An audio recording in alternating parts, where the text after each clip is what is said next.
धर्म परिवर्तन और लव जिहाद ये ऐसे शब्द हो गए हैं कि हर रोज हमें किसी न किसी राज्यों से डेली सुनाई देते हैं। इनकी खबरें डेली सुनाई देती हैं। नमस्कार दोस्तों, मेरा नाम अमन दुबे और आप सब देख रहे हैं द सोशल चर्चा। और आज हमारे साथ हिंदुस्तान पोस्ट में खास मेहमान जुड़ी हैं, जो कि अखिल भारत हिंदू महासभा की जिला अध्यक्ष मथुरा से छाया गौतम जी हैं, जिन्होंने सनातन धर्म का ध्वज पकड़कर लोगों को हिंदुत्व के बारे में जागरूक किया और वो गौ माता की रक्षक भी हैं। उत्तर प्रदेश, उत्तराखंड, ओडिशा, मध्य प्रदेश, गुजरात ऐसे कई प्रदेशों में सनातन धर्म के लिए लोग काम कर रहे हैं। उनमें से छाया गौतम जी भी हैं और इन्हीं सभी राज्यों में लव जिहाद और धर्म परिवर्तन का कानून लागू है। कानून किस तरह से लागू है, कानून लागू होने पर कार्रवाई हो रही है कि नहीं हो रही है, इन्हीं सब सवालों को आज हमारे साथ जवाब देने के लिए छाया गौतम जी हमारे साथ मौजूद हैं, जो कि हमें बताएंगी कि ये क्या है, लव जिहाद क्या है, धर्म परिवर्तन क्या है और क्या क्या कार्रवाई होती है। आप लोग ने हाल ही में देखा होगा कि महाराष्ट्र में भी इस कानून को लाने के लिए 7 लोगों की समिति बनाई गई है और महाराष्ट्र में अगर ये कानून लागू होता है तो क्या क्या बदलाव होंगे। छाया जी, आपका बहुत बहुत स्वागत है हिंदुस्तान पोस्ट के न्यूज चैनल पर। बहुत बहुत धन्यवाद अमन जी। शुरुआत करने से पहले आप अपने बारे में हमारे दर्शकों को कुछ बता दीजिए, फिर हम शुरुआत करते हैं। मैं अखिल भारत हिंदू महासभा जिला अध्यक्ष मथुरा से। सनातन धर्म के प्रति अगर कोई प्रतिघात करता है तो मथुरा जिले में मैं सबसे पहले मेरा नाम आता है छाया गौतम। चाहे वो लव जिहाद को लेके हो, चाहे अवैध मजारों को लेके हो, चाहे वो गौ माता के ऊपर अगर कोई प्रतिघात करता है तो मैं और मेरी टीम सबसे पहले काम करती है। और ये भगवान श्री कृष्ण की नगरी में क्योंकि मैं पैदा हुई हूँ तो ये विशेष आशीर्वाद भगवान श्री कृष्ण का मेरे ऊपर है। और हम लोग तन मन धन तीनों से शक्ति के साथ हम लोग अपना प्रदर्शन करते हैं और शक्ति के साथ ही हम अपने सनातन धर्म के बचाव के लिए काम करते हैं, चाहे उसके लिए हमें कुछ भी भुगतना पड़े। निश्चित तौर पर हमें भुगतना भी पड़ता है। हम इतनी लंबी लंबी जेल काट के आ चुके हैं। अभी विगत कुछ दिनों पहले ही मैं 27 दिन की जेल काट के आई हूँ गौ माता के लिए। लव जिहाद पे हम बहुत काम कर रहे हैं। तो हमें लगता है ईश्वर ने कुछ चुनिंदा लोग भेजे हैं देश में अपने सनातन धर्म के लिए काम करने के लिए। तो जिस काम के लिए ईश्वर ने हमें नियुक्त किया है, हम बड़ी ईमानदारी के साथ अपना दे रहे हैं जो भी हमें देना है। ईश्वर का आशीर्वाद है और ईश्वर का हमारे साथ एक बहुत बड़ा आशीर्वाद साथ में चल रहा है। तो निश्चित तौर पर हम काम करेंगे, किसी से डर नहीं रहे हैं, किसी से झुक नहीं रहे हैं। और हम क्योंकि हिंदू धर्म में पैदा हुए हैं, सनातन धर्म में पैदा हुए हैं, सबसे बड़ी बात देश विदेशों में माने जाने वाले ब्रज में पैदा हुए हैं, तो हमारे खून में ही सनातन धर्म है और हम लोग इस पर काम करते रहेंगे। सबसे पहले मैं आपके चैनल को बहुत बहुत धन्यवाद देना चाहूंगी। इतना बेबाकी के साथ अमन दुबे जी आप दिखा रहे हैं और हमें यहाँ पैनल में लाके बिठाया है और हम अपनी आवाज को पूरे देश तक पहुंचा पा रहे हैं। ये बहुत बड़ी हिम्मत की बात है। कहीं ना कहीं ऐसा लगता है हमें कि चैनल वाले भी हमें अवॉइड कर देते हैं, उनको लगता है कि हम विवादित हैं, लेकिन आपका चैनल ये दिखा रहा है, उसके लिए बहुत बहुत धन्यवाद। और हम चाहते हैं कि आपका चैनल प्रगति करे और हम जैसे लोगों की आवाज को बुलंद करता रहे। बहुत बहुत शुक्रिया, आपने काफी अच्छी जानकारी दी आपके बारे में। हमारे दर्शक जरूर आपको सुनना पसंद करेंगे। शुरुआत करते हैं। लव जिहाद को आप कैसे परिभाषित करेंगी? क्या ये धर्म परिवर्तन का एक जाल है या इसके पीछे कोई और मकसद होता है? इस पर क्या निश्चित तौर पर जितना मैंने जाना है, जितना मैंने काम किया है, मैं पिछले 6 वर्षों से लव जिहाद पे स्पेशली काम कर रही हूँ। तो ये एक सोची समझी साजिश है हम लोगों के प्रति। जैसे कि मैं आपको बता दूं कि मैं अभी रिसेंटली अपने यहाँ का एक इंसिडेंस बता देती हूँ जो मैंने खुद ने हैंडल किया। हमारे यहाँ एक संबंधित थाना राया थाना लगता है, ये आपका उत्तर प्रदेश में मथुरा जिले में आता है। वहां एक 14 साल की ब्राह्मण परिवार की एक बेटी और 25 साल का एक मुसलमान लड़का जो एक मदरसे में आगरा में पढ़ता है और 14 साल की लड़की को बरगला के और वो वहां से बेटी को किडनैप करके या फिर उसको बरगला के ले जाता है। अब वो बच्चा जिसके घर में हम अगर मुसलमान की उसकी जानकारी लेते हैं तो उसके घर में खाने को अनाज नहीं है, रहने को अच्छी व्यवस्था नहीं है, व्यवस्थाएं कुछ नहीं है। उसके बाद भी उस लड़के के पास जब हमने जानकारी कराई तो उस लड़के के अकाउंट में 10 लाख रुपए मिले और वो लड़की को लेके जा चुका था। तो निश्चित तौर पर ये एक इंटरनेशनल लेवल की साजिश है हिंदुओं के प्रति, क्योंकि एकमात्र देश हिंदुस्तान ही हिंदुओं के पास बचा है, वो भी सेक्युलर है। सेक्युलर भी नहीं कहेंगे हम, सेक्युलर से भी बढ़ के हो चुका है। सेक्युलर भी होता तो कम से कम 50% हम अपना अधिकार मानते, हमारा तो अधिकार कहीं हिंदुस्तान पे भी नहीं बचा है। तो मुझे लगता है कि ये तो इंटरनेशनल एक साजिश हिंदुओं के प्रति हो रही है कि उनकी बेटियों को टारगेट किया जा रहा है, और टारगेट करके पैसे के अभाव में लड़कियां मतलब लड़कियां बहक जाती हैं, और बहकने के बाद ये कदम उठा लेती हैं। लड़कियों को जानकारी नहीं है, छोटी उम्र की बेटियां हैं, बच्चियां हैं, पढ़ने बाहर जाती हैं। उन लोगों के पास क्या है, प्रलोभन देने के लिए पैसा है, फंड है, क्योंकि देश विदेश से उनको फंडिंग हो रही है। निश्चित तौर पर साजिश है हमारे लिए। हमें सबसे पहले अपनी बेटियों को अवेयरनेस की बहुत जरूरत है, संस्कारों की बहुत जरूरत है, गीता पढ़ने की बहुत जरूरत है। हम लोगों को अपने ग्रंथ वेद पुराण पढ़ने की बहुत जरूरत है, अपने घरों में संस्कार देने की बहुत जरूरत है। निश्चित तौर पर साजिश है, और साजिश के थ्रू ये सब किया जा रहा है। आपके उत्तर से मेरे मन में दो प्रश्न उजागर हुए। जैसे आपने इंटरनेशनल लेवल का ये साजिश बताया है, तो मैं आपको याद दिला दूं कि बांग्लादेश और पाकिस्तान में हमारे हिंदू भाई बहनों की क्या हालत हो रही है। तो आपको लगता है कि आने वाले समय में, जैसे कि आप जानते होंगे कई रिपोर्ट्स आई हैं कि हिंदू कम होते जा रहे हैं और मुसलमान या अल्पसंख्यक जो थे या धीरे धीरे बढ़ रहे हैं, क्या आने वाले समय में हिंदुओं की भी वो दशा हो सकती है भारत में? मैं आपसे वही कहना चाह रही हूँ। आपने बांग्लादेश का नाम लिया तो मुझे याद आया कि बांग्लादेश में हमारा एक इस्कॉन टेम्पल था, इस्कॉन मंदिर था, जिसके जो पुजारी थे, मुख्य पुजारी थे, वो हमेशा वहां की जो भीड़ थी, जो गरीब थे बेचारे, उन्होंने कभी कोई धर्म के बारे में वो नहीं किया। और वो जो हिंदू हैं चाहे मुस्लिम हैं, जो लोग पेट नहीं भर पा रहे हैं, भूखे हैं, सबको भंडारा खिलाया। और ज्यादातर परसेंटेज उसमें मुसलमानों की थी। उन मुसलमानों को भंडारा खिला के उनका पेट भरा। जब समय आया और हम लोगों के खिलाफ वो खड़े हो गए, और उन्हीं पुजारी को उन्होंने बंधक बना लिया और उनके साथ इतनी अभद्रता और ऐसा दुर्व्यवहार किया। तो ये लोग कभी भी जीवन में हमारे सगे नहीं हो सकते। हम इनको भाई मानते हैं और ये हमको चारा मानते हैं। ये हमें खाने की फिराक में रहते हैं, ये ढूंढते हैं कब समय आए और कब हम इनको समाप्त करें। तो ये नेशनल नहीं, इंटरनेशनल लेवल की साजिश है, इसमें कोई दो राय नहीं है। हम इनके लिए कितना भी कर लें, इनको कितना भी भाई मान लें, लेकिन हम निश्चित तौर पर इनके लिए सिर्फ एक चारा हैं।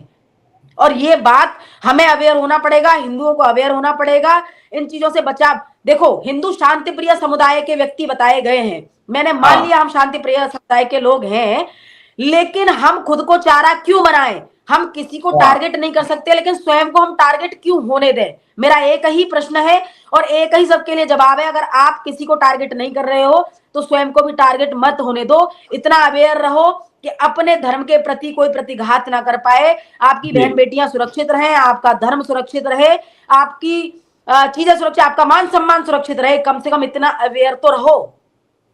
जी छाया जी, जैसे हमने आपके बारे में पढ़ा और ये पढ़ा कि आपने उत्तर प्रदेश में लव जिहाद के विरोध में बहुत लड़ाई लड़ी, और कहीं ना कहीं 2020 में जब लव जिहाद के खिलाफ, धर्म परिवर्तन के खिलाफ उत्तर प्रदेश में कानून लाया गया, तो उसमें आपका रोल बहुत बड़ा था। आपके विरोध के कारण उत्तर प्रदेश सरकार ने कानून लाया।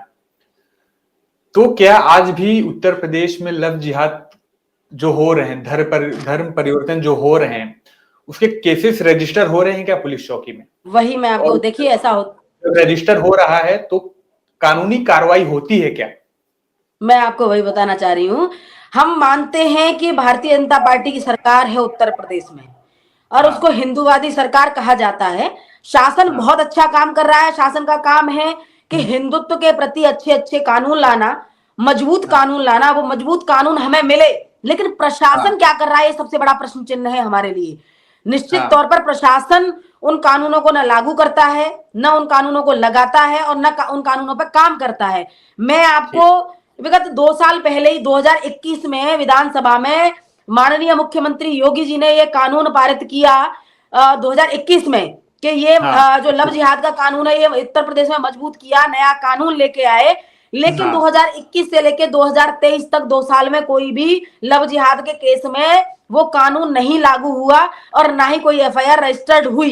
लेकिन ऐसा नहीं है कि 2 साल में लव जिहाद नहीं हुआ, सैकड़ों हाँ लव जिहाद हुए, लेकिन कानून नहीं लागू हुआ और कानून नहीं लगा। मैंने 2023 में, 2024 और 2023 में लव जिहाद के बहुत सारे केसेस मैंने दिए, मुसलमानों को पकड़वाया, छोटी छोटी बच्चियों को बरगला के उन लोगों ने जी, अपने प्रति उनको सम्मोहित किया और उन लड़कियों हाँ को लेके चले गए। कोई होटल में पकड़ा गया, कोई कहीं पकड़ा गया।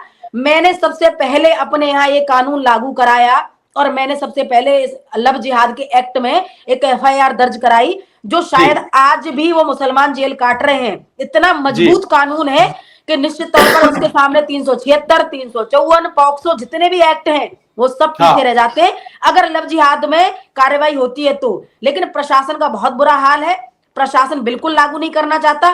कहीं ना कहीं प्रशासन ही हमारे शासन को बदनाम करने का काम कर रहा है। लोग अवेयर नहीं है। मैं हिंदूवादी संगठन चलाती हूँ, लेकिन हिंदूवादी संगठन चलाने वाले हर व्यक्ति पढ़ा लिखा नहीं है, बहुत ज्यादा कानून की उसको नॉलेज नहीं है।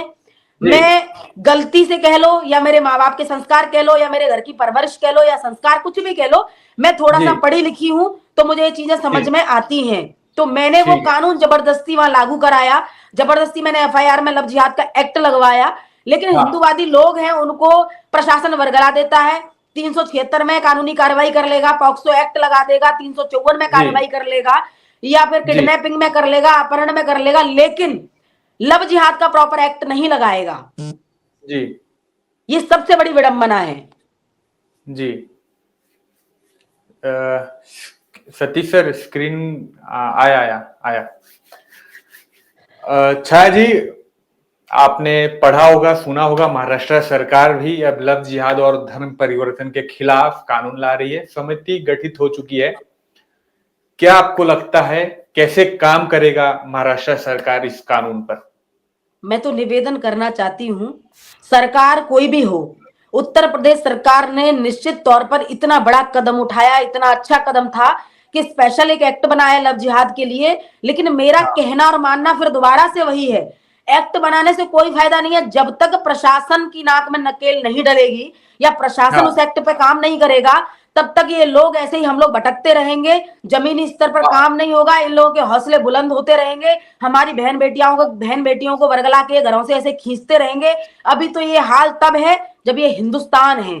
आप सोचिए, मेरा मानना, मेरा कहना सरकार से सिर्फ इतना निवेदन है कि आप अगर कोई भी कानून ला रहे हो तो सबसे पहले उस कानून के लिए एक जागरूकता अभियान छेड़ो और जागरूकता में हाँ उस कानून के बारे में जानकारी दो। क्योंकि हम लोगों को वकील भी वर्गला देते हैं, प्रशासनिक अधिकारी भी, क्योंकि पैसे के लालच में हिंदू सबसे हाँ ज्यादा लालची है और हिंदू लालच में मर जाता है, चाहे वो वकील बन के बैठे हैं, चाहे वो प्रशासनिक अधिकारी बैठ के। मैं तो शर्म आती है मुझे कहने में कि वो लोग हिंदू हैं। मैं सिर्फ इतना हाँ कहना चाहती हूँ, सरकार ये अच्छा कदम उठा रही है, चाहे महाराष्ट्र सरकार हो चाहे उत्तर प्रदेश की सरकार हो, अच्छा काम सरकार कर रही है निश्चित तौर पर। लेकिन लोगों जी को अवेयरनेस की, जागरूकता की बहुत जरूरत है। एक एक जी व्यक्ति के पास ये खबर होनी चाहिए, एक एक व्यक्ति के पास इस कानून का पता होना चाहिए कि अगर जी हमारी बहन बेटियों के साथ ऐसा होता है तो ये एक मजबूत कानून हमारे पास है जिसके तहत हम कार्रवाई करा सकते हैं। और इसके तहत कार्रवाई होगी तो निश्चित तौर पर आगे हमें कोई केसेस देखने को ज्यादा नहीं मिलेंगे, तब जी तो जी ठीक है। अदरवाइज कानून लाते रहो तो ये तो अंधे कानून में परिवर्तित हो जाता है सब कुछ। जी छाया गौतम जी, महाराष्ट्र में विपक्ष है महाविकास आघाड़ी, आप जानती जी होंगी। उनके कुछ जी नेता कहते हैं कि लव जिहाद हो या धर्म परिवर्तन हो, ये सब कानून लाकर महाराष्ट्र में कोई मतलब नहीं होगी, इसकी कोई जरूरत नहीं है। तो क्या कहने चाहेंगी इन नेताओं नहीं, पर जो टिप्पणी कर मैं रहे हैं? मैं आपको स्पष्ट कर दूं कि ऐसा नहीं है। पूरे देश में लव जिहाद को लेके या फिर हमारे धर्म परिवर्तन को लेके कानून बनने की तो बहुत आवश्यकता है, लेकिन कोई मतलब नहीं है इस कानून का। ये बिल्कुल स्पष्ट है और बिल्कुल सही बात है। जब तक इसका कोई मतलब नहीं है, जब तक लोगों में जागरूकता नहीं है, लोगों को इस कानून के बारे में पता नहीं है, तब तक निश्चित तौर पर इसकी कोई आवश्यकता नहीं है। लेकिन जरूरत छा- बहुत है। आप देख रहे हो, मैं तो बहुत परेशान इस बात से रहती हूं कि हमारे पास एकमात्र हिंदुओं का देश बचा हुआ है। इतने सारे मुस्लिम कंट्री, इस्लामिक कंट्री लगे हुए हैं हमारे पीछे। इतना बड़ा षड्यंत्र हमारे इंटरनेशनल, अंतरराष्ट्रीय लेवल पर चल रहा है। उससे बचने के लिए हम लोगों को अवेयर होने की बहुत आवश्यकता है। मैं सरकार से निवेदन करना चाहती हूँ कि जब भी आप ऐसा कानून लाते हैं तो एक टीम का गठन कीजिए, एक टीम गठित हो जो अवेयरनेस के लिए सिर्फ काम करे, चाहे स्कूल्स में जाके करे, कॉलेज में जाके करे, संगठनों में जाके करे, समिति बनी हुई है वहां जाके करे, गली गली मोहल्ले मोहल्ले करे, और हर जगह जाके जहां पढ़े लिखे पढ़ी लिखी समाज इकट्ठी होती है, जहां एकत्रीकरण होता है हिंदुओं का, वहां हर जगह जाके एक जागरूकता अभियान के लिए एक टीम गठित की जाए, ठीक है। जिससे कि कानून के बारे में जानकारी दी जाए। आपने देखा होगा कि लड़की हो या लड़का हो, अगर वो स्वयं इच्छा अनुसार शादी करते हैं तो सरकार या प्रशासन को उनके उस शादी में दाखिल होना क्या ये उचित होता है? नहीं, मुझे लगता है कि एज पर, अगर संविधान के हिसाब से अगर हम बात करते हैं, हम संविधान के हिसाब से बात करते हैं, एज पर लॉ बात करते हैं, तो अगर 18 से ऊपर की बेटियां हैं, कानून के हिसाब से जो मैच्योर लोग हैं, अगर वो अपनी मर्जी से प्रेम विवाह कर रहे हैं, शादी कर रहे हैं, चाहे वो किसी भी धर्म के हों, चाहे वो किसी भी जाति के हों, तो एज पर लॉ हम उसमें कुछ नहीं कर सकते, हम सरेंडर कर जाते हैं। निश्चित तौर पर हम भी करते हैं, संगठन वाले लोग भी करते हैं, कानून भी सरेंडर करता है। मेरा सबसे बड़ा प्रश्न ये है कि हमारी 14-14 साल की बेटियां, उनके 25-25 साल के लड़के, अगर ये सब हो रहा है, प्रॉपर लव जिहाद हो रहा है, उसमें भी हम कहीं ना कहीं कमजोर अपने आप को महसूस करते हैं। मैं अभी आपको एक छोटी सी वारदात अपने साथ की बता देती हूँ कि हमारे यहाँ राया थाना है आपका, उत्तर प्रदेश में, मथुरा जिले में, वहां पर 14 साल की ब्राह्मण परिवार की जो बेटी थी, उसके लिए 6 दिन हो गए, 7 दिन हो गए, पुलिस प्रशासन उनके परिवार को वर्गला रहा है कि हम लड़के को ढूंढ रहे हैं, देख रहे हैं। मेरे पास इंफॉर्मेशन आई, मुझे पता चला, मैं वहां जब गई तो 400 लोग हमने इकट्ठे किए अपने संगठन के, और हमने जाके थाने में गिराव कर दिया थाने का। ये हमारा मौलिक अधिकार है। हिंदूवादी सरकार में और लव जिहाद का स्पेशल एक्ट बनाओ, और स्पेशल एक्ट में कानूनी कार्रवाई नहीं की गई हो, नाबालिग लड़की को कोई अगर मुसलमान लेके गया है, हिंदूवादी संगठन निश्चित तौर पर वहां धरना प्रदर्शन भी करेंगे और थाने का गिराव भी करेंगे। हमने थाने का गिराव किया और लड़की को 12 से 14 घंटे में हमारे प्रेशर में लड़की को लाया भी गया, लड़की आ भी गई, लेकिन उसके बाद हम लोगों के खिलाफ, करीब 60 लोगों के खिलाफ कानूनी कार्रवाई की गई, हमारे खिलाफ उसमें एफआईआर दर्ज की गई, और उसमें मैं जेल काट के आई। ये कहाँ का न्याय है? तो हम लोगों को मतलब कमजोर करने के लिए कि आगे से हम ऐसा कुछ ना करें, कमजोर करने के लिए इतने सारे एक्ट लगा देते हैं, प्रशासन हमारे खिलाफ खड़ा हो जाता है, उनको लगता है कि हम कुछ गलत काम कर रहे हैं। तो इस बात पर भी शासन को ध्यान देना चाहिए कि हिंदू अच्छा जी, आपको बीच में रोकना चाहूंगा। जब प्रशासन आपके खिलाफ ऐसी कार्रवाई करता है तो सरकार तक आप लोग नहीं जाते हो क्या? सरकार में जो मुखिया बैठे हैं वहां तक आप नहीं जाते हो? हमारा, मैं वही पूछ, हमारा माध्यम क्या है सरकार तक पहुंचने का? हम सरकार के कोई मिनिस्टर नहीं है, कोई विधायक नहीं है, हम लोग समाज सेवी हैं, धर्म सेवी हैं, अपने धर्म का काम करने वाले लोग हैं। हमारा जो माध्यम है सिर्फ मीडिया है, और मैं मीडिया पे खुल के बोलती हूँ। मुझे बिल्कुल किसी शासन का डर नहीं है, मुझे किसी प्रशासन का डर नहीं है। कोई मुझे फांसी नहीं चढ़ा देगा, बिल्कुल, आज ज्यादा से ज्यादा होगा महीने 2 महीने जेल कटवा देगा मुझे झूठे केसों में फंसा के। वही होता है मेरे साथ हमेशा। जब मैं बेबाकी से बोलती हूँ तो मेरे ऊपर झूठे मुकदमे लगते हैं, मुझे जेल कटवा देते हैं, इतना ही होता है बस।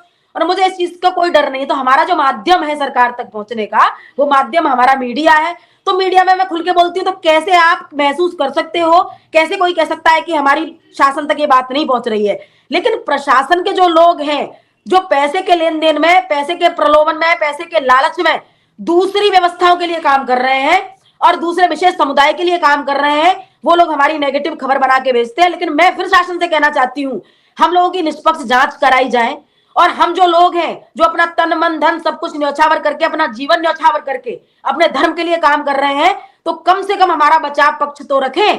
कम से कम इतना तो रखें, आपका प्रशासन ढंग से काम नहीं कर रहा, हम उनको जागरूक करने का काम करते हैं, उनके लिए जागृति लेके आते हैं, तो हमारे पक्ष में कुछ तो होना चाहिए। हमारा जो एक माध्यम है वो आप लोग हैं बस। हम मीडिया के द्वारा, सोशल मीडिया के द्वारा, आप लोगों के द्वारा ही अपनी बात पहुंचा सकते हैं। छाया जी, आपने इस विषय पर बहुत काम किया है, लव जिहाद हो, धर्म परिवर्तन हो, तो क्या कितना फायदा हो सकता है महाराष्ट्र में ये कानून अगर लागू होता है तो? निश्चित तौर पर इसमें ग्राफ गिरेगा। अगर ये कानून लागू होता है तो सबसे पहले तो मैं सरकार को बहुत बधाई देना चाहती हूँ कि महाराष्ट्र सरकार इसको जल्द से जल्द इस कानून को पारित करे, लागू करे, और इसका हाँ। ग्राफ निश्चित तौर पर गिरता है, ऐसे कानून बनता है तो ऐसे कानून अपराध बहुत कम होते हैं। लेकिन मैं यही कहना चाहूंगी कि सरकार से पैरेलल एक टीम गठित की जाए, और टीम गठित करने के बाद गली गली, शहर शहर, मोहल्ले, संगठन जितने भी हैं, हिंदूवादी संगठन है, कुछ लोगों में हाँ। अवेयरनेस फैलाई जाए तो ज्यादा अच्छा होगा, जिससे कि लोगों को पता चले। जैसे मुझे पता है वैसे सब लोगों को पता चले। लोग जब अवेयर होंगे तो अपने कानून को निश्चित तौर पर ठीक थाने है। और चौकियों में जाके वो जी। एक्ट को लागू कराएंगे और उसके तहत कानूनी कार्रवाई कराएंगे। लेकिन कानून लागू होना बहुत जरूरी है, पूरे देश में कानून लागू होना चाहिए, जैसे उत्तर प्रदेश में हुआ, जी। अभी महाराष्ट्र में होने वाला है। जितने भी प्रदेश हैं सब में ये कानून लागू होना चाहिए। निश्चित तौर पर जी। ग्राफ गिरता है इससे। आपने इस विषय पर काम किया है, जैसे आपने हमको बताया, हमारे दर्शकों को बताया, आपने लव जिहाद के खिलाफ कैसे कैसे लड़ाई लड़ी है, धर्म परिवर्तन जी। के खिलाफ कैसे कैसे लड़ाई है। आपके हिसाब से किन राज्यों में सबसे ज्यादा धर्म परिवर्तन और लव जिहाद के मामले आते हैं? मैं तो ये कहना चाहूंगी कि पूरे देश में जितने भी प्रदेश हैं, जितने भी हाँ। राज्य हैं, वहां हमें बहुत आवश्यकता है। आपको ऐसा अगर लगता हो कि मुस्लिम बाहुल्य एरिया में ही ये आवश्यकता है, तो ऐसा नहीं है। जहां भी जी। अगर 80% मुसलमान है और 20% मुस्लिम है, तो वो 20% मुसलमानों में भी इतनी हिम्मत है, इतनी ताकत है, और वो लोग इतने ज्यादा षड्यंत्रकारी होते हैं, उनका दिमाग ऐसा होता है, वो 20% भी इस हिम्मत को जुटा पाते हैं कि वो 80% के बीच में जाके और इस तरीके के षड्यंत्र रचते हैं। तो मुझे नहीं लगता कि एक भी राज्य ऐसा बचा हुआ है, कि हमारे देश में एक भी राज्य ऐसा है कि जहां इस कानून व्यवस्था की जरूरत नहीं है। इसका निश्चित तौर पर ये हिंदुस्तान है, ये हिंदुओं का देश है, और यहाँ हिंदुओं को फ्रीडम के साथ, स्वतंत्रता के साथ जीने का अधिकार है। यहाँ की हमारी बहन बेटियों के खिलाफ अगर कोई षड्यंत्र करता है, तो हम हर राज्य में, हर प्रदेश में, हर जिले में ये कानून चाहते हैं, पूरे देश में ये कानून लागू होना चाहिए। जी। बहुत बहुत धन्यवाद छाया जी, आपने हमारे दर्शकों को अहम जानकारी दी, कैसे अल्पसंख्यक मुसलमान जो है हमारे देश में धर्म परिवर्तन कर कर, लव जिहाद कर हमारे हिंदू बहनों को फंसा रहे हैं और उनके साथ गलत व्यवहार कर उनके साथ शादी रच रहे हैं, और हमारे हिंदुओं का इससे कितना नुकसान हो रहा है। जैसे कि हमारे दर्शक को एक बार और बता दूं कि ये थी अखिल भारत हिंदू महासभा जिलाध्यक्ष मथुरा से छाया गौतम जी, जो कि लव जिहाद और धर्म परिवर्तन पर काफी सालों से काम करते आ रही हैं, और इन्होंने उत्तर प्रदेश में अपनी अहम भूमिका छोड़ी है, जिसके कारण आज उत्तर प्रदेश में अगर कोई लव जिहाद या धर्म परिवर्तन करने की सोचता भी है, तो वो एक बार छाया जी को जरूर याद करता है, जानता है कि कोई लेडी डॉन है उत्तर प्रदेश में जो लव जिहाद और धर्म परिवर्तन के खिलाफ लड़ाई लड़ रही है, और इन्हीं के चलते कहीं ना कहीं उत्तर प्रदेश में धर्म परिवर्तन और लव जिहाद में कमी आई है। तो बहुत बहुत धन्यवाद छाया जी आपका हमारे साथ जुड़ने के लिए और हमारे दर्शकों को अहम जानकारी देने के लिए। अगर यह वीडियो आपको अच्छी लगी हो तो लाइक, फॉलो और शेयर करना ना भूलें, और आपकी अहम राय लव जिहाद और धर्म परिवर्तन पर हमें कमेंट बॉक्स में जरूर दें।